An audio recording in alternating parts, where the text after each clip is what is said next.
Well, yes, I was there. It actually broke out whilst I was travelling there.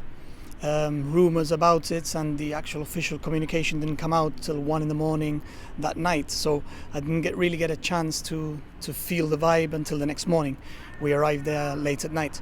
But it's obvious that the moment you went into the breakfast, it was the only thing on everyone's lips. You know, they were talking about this and that and speculating, because more than anything, it was a massive shock to everyone who, yes, people had been talking about it and there was always a rumour that it could happen, but I don't think anyone expected that news to come out at that specific timing, less than 24 hours from the Congress.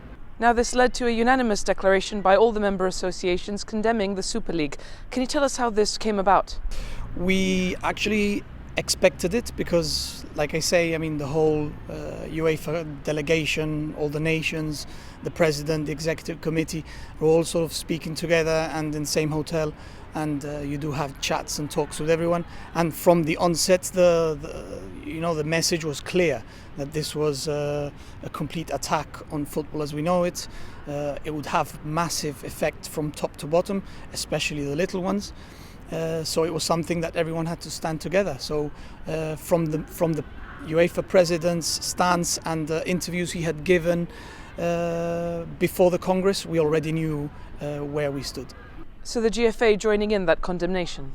Well, 100%, yes. We have to protect football, not just the elite football. We are not elite football, that's very clear. I'd say that around 75 or 80% of UEFA is not elite football. So it was definitely a position to protect, and we stood very firmly by that.